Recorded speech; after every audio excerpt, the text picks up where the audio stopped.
Vamos lá, vamos conversar um pouquinho, vamos refletir um pouquinho da palavra de Deus. Quem aqui já teve a experiência de estar no aeroporto e encontrar com uma pessoa famosa? Alguém aqui já? Olha, uma galera aí, né? Você tirou fotinho com a pessoa famosa, não? Aquele artista da Globo, da Record, da SBT, aquele jornalista, né? Tem uma pessoa que bate uma fotinho, daí posta lá no Facebook, no Instagram. E tem uns que colocam aqui, estava aqui com o meu amigo, né? Essa semana teve um pastor que sentou no lado de um jogador do Curitiba lá e postou uma foto naquele grupo de pastores ali, e todo mundo comentando, né? Ó, cuidado que esse jogador aí, ele cospe nos outros, eu não sei nem o que aconteceu, mas é alguém que cuspiu em alguém aí nesses final de semana e tal. E às vezes as pessoas postam uma foto com alguém famoso e colocam um comentário ali, como se fosse íntimo da pessoa, sabe? Eu e a minha amiga que se encontramos, né? Aí você olha ali, puxa, são íntimos. Sabia que um dia eu tirei uma foto com Renan Calheiros? É verdade. Hoje ela está bem escondidinha. Mas na época, foi no primeiro mandato dele, eu estava lá em Brasília, chegando em Brasília, para assessorar um deputado federal lá do PMDB, e foi a primeira eleição do Renan Calheiros. Ele foi eleito presidente do Senado.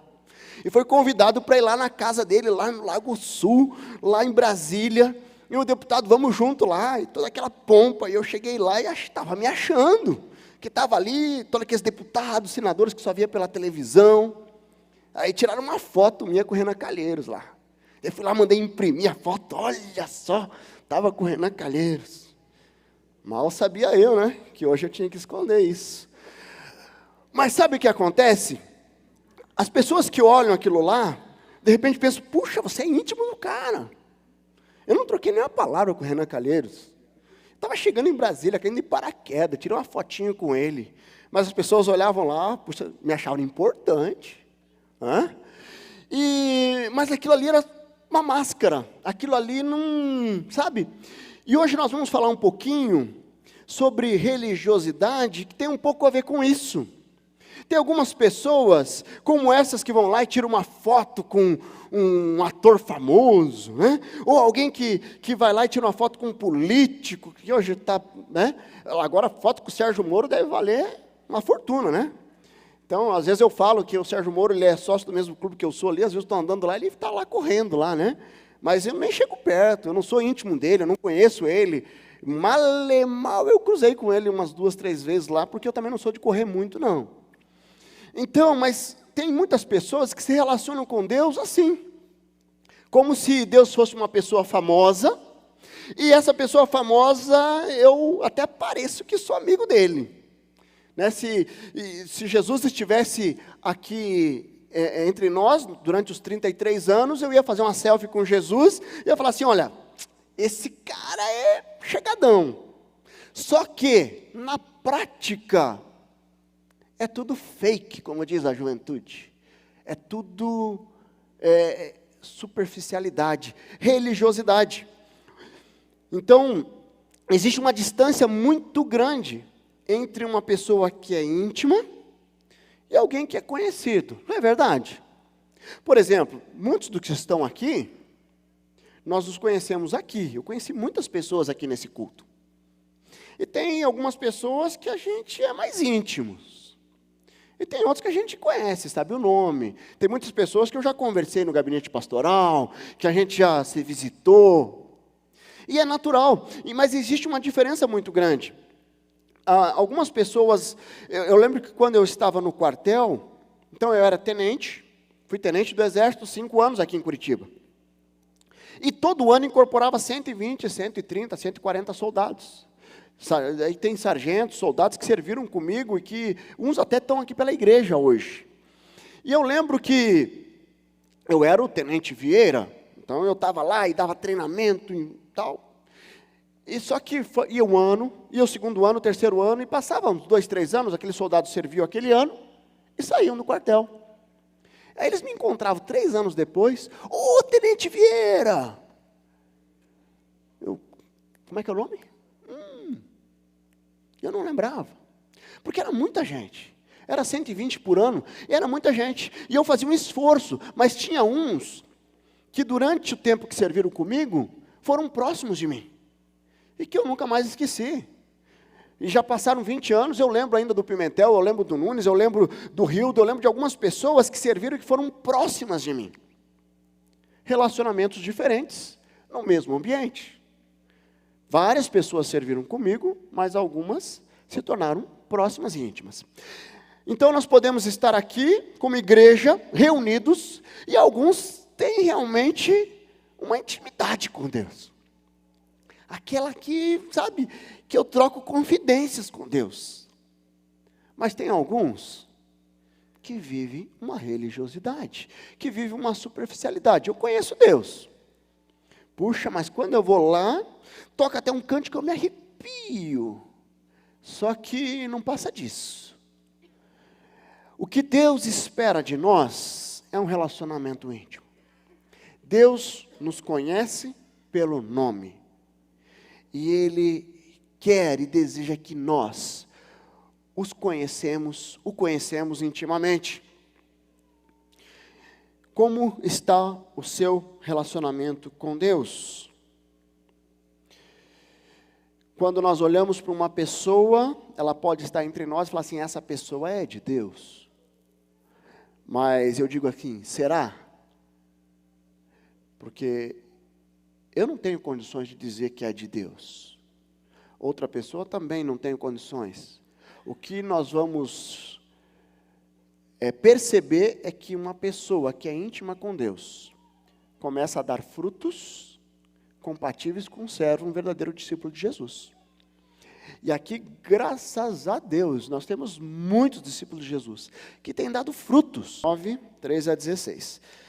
O profeta Isaías, um homem tremendamente usado por Deus, ele escreveu um livro muito especial.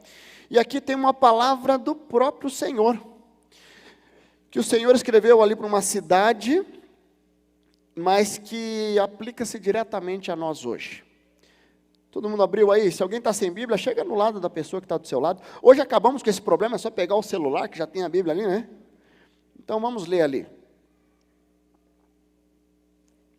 Isaías diz o seguinte, o Senhor diz, esse povo se aproxima de mim com a boca, e me honra com os lábios, mas o seu coração está longe de mim. A adoração que me prestam é feita só de regras ensinadas por homens. Por isso, uma vez mais, deixarei atônito esse povo, com maravilhas e mais maravilha. A sabedoria dos sábios perecerá. A inteligência dos inteligentes se desvanecerá. Ai daqueles que descem às profundezas para esconder seus planos do Senhor, que agem nas trevas e pensam, quem é que nos vê? Quem ficará sabendo? Vocês viram as coisas pelo avesso, como se fosse possível imaginar que o oleiro é igual ao barro. Acaso o objeto formado pode dizer àquele que o formou, ele não me fez? E o vaso poderá dizer do oleiro, ele nada sabe? Amém? Vou parar aqui. O texto ele vai continuando, mas aqui nós já conseguimos tirar alguns ensinamentos que eu queria trabalhar nessa noite. Essa palavra de Deus que Deus colocou aqui para um povo muito corrompido, muito superficial. Esse texto ele vai falar da religiosidade. Ele vai falar das pessoas que buscam um milagre, mas não querem se relacionar com o Deus do milagre. Eu quero ter a bênção, mas eu não quero experimentar, conhecer intimamente o Deus que é a fonte dessa bênção, e que nos abençoa, e que tem todo o desejo de nos abençoar, todo o amor que Ele despende a nós. Mas as pessoas, muitas vezes, eles estão aqui vivendo uma religiosidade, e eles não buscam a Deus, porque não conhecem mesmo. Mas muitas pessoas conhecem até a palavra e não buscam a Deus por convicção. Que racionaliza o pecado e fala assim, realmente, eu sei que isso é pecado. Mas, eu quero viver a vida. Eu quero aproveitar. E vive uma religiosidade aparente, achando que consegue enganar todo mundo, que consegue enganar Deus. Lá em Efésios, no capítulo 3, versículo 20, Deus fala que quando nós buscamos a Deus, na verdade, o que a palavra nos diz é o seguinte, você busca a Deus com sinceridade, e a busca da presença de Deus faz com que nós tenhamos algo de Deus, que muitas vezes nós nem planejamos. Lá em Efésios ele vai dizer lá, que aquele que é capaz de fazer infinitamente mais de tudo que pedimos ou pensamos, de acordo com o poder que atua em nós. Às vezes as pessoas esperam ser abençoadas para poder abençoar, e elas não dão passos de fé, e acabam caminhando pela vida, achando que eu vou enganando aqui, eu vou enganando ali, porque elas não sabem os benefícios de ter uma vida íntima com Deus. Eu quero dizer para vocês, que quando vocês têm uma vida íntima com Deus, quando nós temos uma vida íntima com Deus, Deus honra a nossa decisão e a nossa caminhada. Muitas vezes nós somos confrontados a desobedecer essa palavra, e a desobediência está ligada a um prazer, que visa suprir um desejo da carne. Mas quando nós decidimos obedecer, certamente Deus vai honrar a sua vida, porque Deus espera de nós a verdadeira adoração. Quando nós olhamos esse texto do profeta Isaías, vemos que nós temos que aprender a viver algo além da religiosidade, além do superficialismo, ou do que é superficial, e viver uma verdadeira intimidade com o Senhor. Você está aqui buscando um milagre, uma cura, uma restauração. Talvez os cartões que você trouxe aqui à frente tenham um clamor para um milagre. Mas Deus quer que você se relacione com Ele intimamente, sem máscaras. O milagre é consequência. Às vezes as pessoas invertem. Se Deus fizer isso, eu prometo que eu vou subir a escadaria de joelhos. Se Deus fizer isso, eu prometo que eu vou ficar 40 dias só comendo pão e água. Se Deus fizer isso, e acabar barganhando com Deus, sem entender a essência do Evangelho, que é comunhão. Quando nós jejuamos com um propósito, para buscar intimidade com Deus, não para barganhar com Deus. Se você faz jejum para barganhar com Deus, é bem provável que você esteja equivocado, e Deus conhece o nosso coração. A nossa comunhão envolve um propósito, sim, mas não é pelo meu sacrifício que Deus vai me abençoar. E quando olhamos para esse texto, eu quero tirar alguns ensinamentos aqui. O primeiro ensinamento, nós vemos ali no versículo 13, que nós devemos abandonar, as pessoas devem abandonar uma adoração que não é bíblica. Veja ali, a adoração que me prestam é feita de regras ensinadas por homens. Ele está falando de um contraste. Esse texto nos ensina que, independente do que você faça aqui na igreja, na célula, na casa, o nosso Deus conhece o verdadeiro adorador. Você não consegue enganar Deus. Você pode tentar enganar um pastor, você pode tentar enganar um líder de célula, você pode tentar enganar seu marido, a sua esposa, mas Deus não é enganável. Com Deus não se brinca. Você pode enganar muita gente, mas nunca vai conseguir enganar Deus. Lá em 1 Samuel 16:7, tem um relato de Samuel. Samuel, quando ele foi enviado por Deus para ungir o rei Davi, e ele não sabia quem era, ele sabia que ele tinha que chegar na casa de um homem, e esse homem chamado Jessé, ele tinha vários filhos, e ele tinha uns caras grandão, fortão, e como Deus tinha orientado Samuel, aí ungiu o rei de Israel, o próximo rei de Israel. Ele chega lá na casa e ele começa a ver aqueles caras grandão, esse aqui deve ser esse, porque esse é fortão, esse é bom de briga. Deus fala uma palavra para Davi muito preciosa, que está lá em 1 Samuel 16:7. O Senhor, contudo, disse a Samuel, olha o que Deus disse para Samuel: não considere a sua aparência, nem a sua altura, pois eu o rejeitei. O Senhor não vê como o homem vê a aparência, mas o Senhor vê o coração. Queridos, Deus consegue enxergar além do que os nossos olhos podem ver. E as pessoas acham que pode se esconder de Deus, mas não é possível não. Eu lembro de uma jovem, um dia estava no meu gabinete, e ela servindo a Deus e buscando a Deus, e o marido aqui, participando da igreja, porque ele vinha, não faltava um culto, estava aqui entre nós, no culto de domingo, e essa jovem com o coração incomodado, o coração pesado, ela falou assim: pastor, eu acho que o meu marido está me traindo, eu acho que ele está adulterando.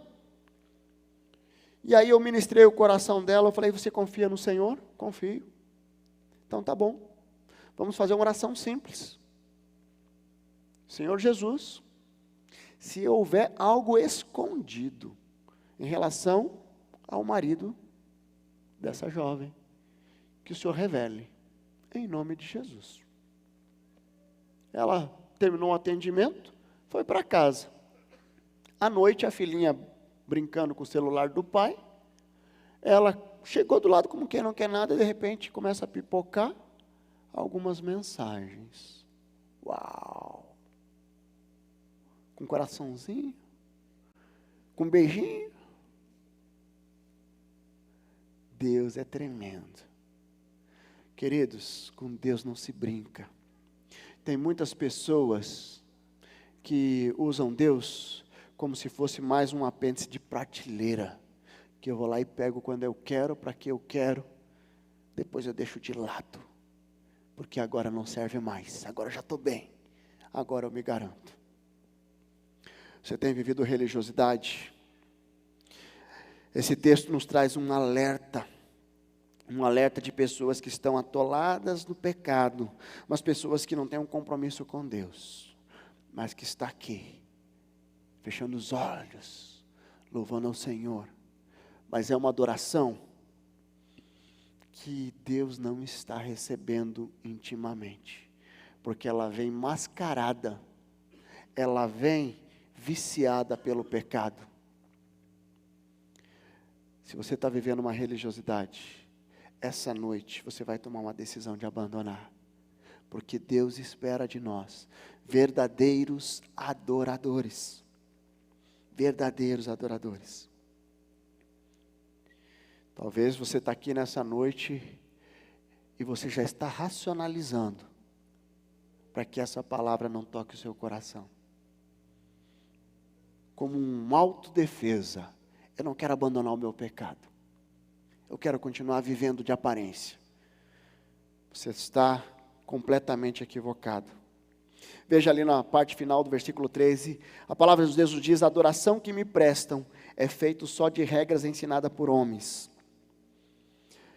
É interessante porque regras ensinadas por homens, tem muitos crentes que estão escravos de regras que vieram muito após a verdadeira palavra de Deus. E essas regras se sobrepõem. E a religiosidade, ela tem tanta força no coração dessas pessoas, que elas acabam sendo escravas da própria religiosidade. Já viu gente assim? Algumas igrejas, ou algumas, não sei se pode chamar igrejas, que o requisito para ser salvo é estar naquela igreja, no hall de membros daquela igreja. Como se Deus vai pegar o hall de membros daquela igreja e essa igreja vai ser salva. Todas as demais igrejas é de Satanás. Tem denominações assim. Tem outras que criaram um conjunto de regras, muito após a palavra de Deus, e essas regras acabaram tendo mais autoridade do que a palavra de Deus. Conhece gente assim? Ah, a Bíblia diz isso. Não, mas só que o meu líder lá fala isso. Então, queridos, nós precisamos olhar para essas regras criadas por homens e ver o que tem confrontado com a palavra. Porque tem pessoas que são mal intencionadas, mas tem outras que são muito sinceras. E de repente você está aqui com um coração sincero. Você tem vivido uma religiosidade. Sinceramente. Porque isso veio do meu bisavô, do meu avô, do meu pai. E eu não posso quebrar o ciclo. Eu quebrei o ciclo da minha família. Eu quebrei o ciclo que estava vindo de gerações em gerações. Os meus filhos estão sendo incentivados a viver uma vida íntima com Deus. Eu, até um determinado tempo da minha vida, eu vivi religiosidade. Eu vivi uma hipocrisia. Porque, na verdade, a prática religiosa servia somente para aliviar o peso da consciência. De repente você está aqui, é isso que você tem vivido. Oséias 4:6 diz lá, ó, meu povo foi destruído por falta de conhecimento. Uma vez que vocês rejeitaram o conhecimento, eu também os rejeito como os meus sacerdotes. Uma vez que vocês ignoram a lei do seu Deus, eu também ignorarei seus filhos. Muitos são levados a viver uma religiosidade, porque não conhecem a palavra de Deus. Se você está aqui, de repente nos visitando, hoje você está numa igreja que incentiva a conhecer a verdade. O que nós pregamos nesse púlpito deve ser confirmado pela palavra de Deus que está na sua mão. Porque senão você tem liberdade para vir me confrontar. Porque nós cremos que é essa palavra que traz a verdadeira adoração, que leva a verdadeira adoração. Essa palavra que transforma realmente vida. É a fé nas promessas dessa palavra que faz você caminhar pela fé, experimentar uma experiência sobrenatural com o Senhor. Dar mais valor às regras criadas por homens do que às verdades eternas de Deus. É semelhante como um filho que dá mais valor a um estranho do que a própria mãe ou o próprio pai. Você consegue visualizar? Se você tem seu filho próximo de você, aí o seu filho pega um estranho na rua e abraça e beija e faz carinho e quer ficar com essa pessoa e fala, meu pai não, minha mãe não. Quem conhece a Deus e não busca intimidade com Ele é semelhante. Nós precisamos buscar a verdadeira adoração. Mas sabe o que acontece? Nós vemos aqui no versículo 15 também, que para não viver uma religiosidade, nós precisamos tirar as máscaras. Olha só o que diz esse versículo. Ai daqueles que descem às profundezas para esconder os seus planos do Senhor, e agem nas trevas e pensam, quem é que nos vê? Quem ficará sabendo? Nós já falamos um pouco sobre isso, mas tirar as máscaras é essencial para nós fugirmos das armadilhas da religiosidade. Você fazer algo como se estivesse sozinho, porque ninguém está vendo. Então eu faço aqui racionalizando a minha atitude, pensando que ninguém está vendo. Você vai saber quem você realmente é quando você está sozinho. Quando você viaja e vai naquele quarto de hotel, e de repente você está lá, e tem a oportunidade de fazer bobagem lá, e você não faz porque você confia no Senhor, porque você é fiel ao Senhor. Não é quando você está junto com a sua esposa, ou quando você tem a oportunidade de ter um ganho ilícito e você não ganha, porque você confia no Senhor. Porque andar de máscara é muito fácil, ninguém me conhece. Quantas pessoas estão escravas, porque não tiraram as máscaras. Tem muitas pessoas que estão escravas de pecados do passado, que nunca foram confessados. Continuam de máscaras.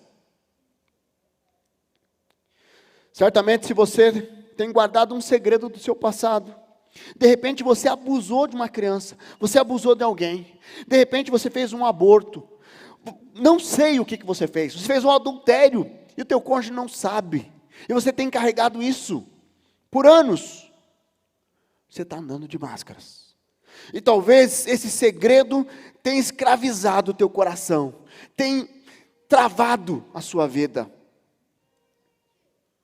Queridos, se isso está acontecendo contigo, você está sendo desafiado a se libertar disso. Logicamente, o libertar de segredos do passado, ainda mais se envolve algo muito pesado, não deve ser com qualquer pessoa, para qualquer pessoa, em qualquer momento. Eu oriento você a buscar um apoio pastoral, para que você possa confessar o seu pecado, e que possa ser orientado a se libertar dessa escravidão. Tem uma historinha muito conhecida, possivelmente você já ouviu, se não ouviu eu vou contar agora, você vai ouvir pela primeira vez. Mas tem uma historinha de um menininho que tinha uma irmã e estava na casa da avó, e a avó tinha um pato de estimação. Já ouviram essa historinha, não?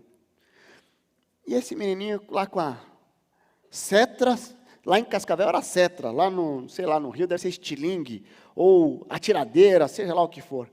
E ele estava brincando lá, de repente ele dá uma acertada bem na testa do pato de estimação da vovó. A vovó estava lavando a louça, viu lá, ficou quieto, para ver a reação dele. Ele chegou dentro de casa, tranquilo, tal, aí a avó foi lá, o que aconteceu com o meu pato? Eu não sei. Daí a irmã chega para ele, eu vi. Foi você. Não conta para a avó. Tá bom, eu não vou contar. Mas sabe, hoje à noite era meu dia de lavar a louça. Você lava para mim, tá? Puxa, amanhã é o meu dia de levar o lixo, você leva para mim. E ele começou a fazer tudo que a irmã mandava. E tudo que a irmã mandava ele fazia. E a avó só vendo aquilo ali. E passa um mês, passa 2 meses, de repente, ele não aguentava mais. Porque ele estava virando escravo da irmã. Escravo.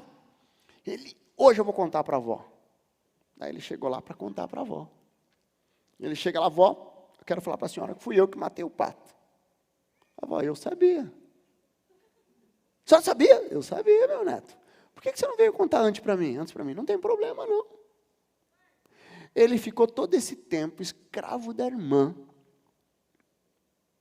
pelo medo. Tem muita gente que está aqui, que tem aquele segredinho que ninguém sabe. Ou melhor, você imagina que ninguém sabe. Mas tem um Deus que sabe. E por isso que o teu coração fica tão angustiado e tão escravizado com esse segredo. Queridos, essa noite, você vai deixar as máscaras aqui. Você vai deixar essas máscaras no altar do Senhor. Porque Deus quer que você seja liberta dessas máscaras. Você precisa olhar para Deus, olhar para o Senhor e entender que Deus quer restaurar a sua vida. Quando nós vemos o versículo final ali, nós vemos que, versículo 16 fala, vocês viram as coisas pelo avesso, como se fosse possível imaginar que um oleiro é igual ao barro. Acaso o objeto formado pode dizer àquele que o formou, ele não fez? Ou o vaso pode dizer ao oleiro, ele não fez? Ele está falando do nosso Criador. Quem é o nosso Criador? Você já viu alguém que cria alguém de uma forma toda especial, ainda mais sendo o nosso Deus, não sabe as lutas que temos, não sabe os desafios que temos, não sabe a angústia que temos? Salmo 139, 13 nos diz lá, tu criaste o íntimo do meu ser, e me teceste no ventre de minha mãe, eu te louvo porque me fizeste de modo especial e admirável. Deus conhece a sua vida desde o ventre da sua mãe. Aquele pecado que você vai entregar hoje diante do Senhor, Deus estava lá. Deus sabia que você ia pecar. Deus viu você pecando. Só que Ele quer te libertar, porque Ele quer te perdoar. E Ele quer que você se perdoe. E Ele quer que você restaure. Quando nós entendemos quem é o nosso Criador, fica mais fácil nós caminharmos pela vida. Não há como um oleiro não conhecer a sua obra, porque as mãos dele estavam ali, fazendo aquele vaso. Não há como nós não sermos conhecidos por Deus. O nosso Deus nos criou de uma forma admirável, para a honra e glória dele. E Ele nos criou com características e com um potencial tremendo, que Ele quer desenvolver. Por isso que precisamos estar completamente libertos da religiosidade. Deus quer intimamente se relacionar com você. Deus quer intimamente conhecer você. Ou melhor, que você conheça Ele, porque Ele já te conhece intimamente. Mas Ele quer se relacionar perfeitamente contigo. Chega de andar de máscaras. Chega de ser superficial. Chega de andar escravo do pecado. Hoje você está sendo desafiado pelo Senhor a abandonar a religiosidade e assumir um compromisso real com o Senhor. Um compromisso de vida, de crescimento. Jogar as máscaras e deixar ser restaurado pelo Senhor. Deus conhece a sua vida. E Deus quer fazer infinitamente mais na sua vida e através da sua vida.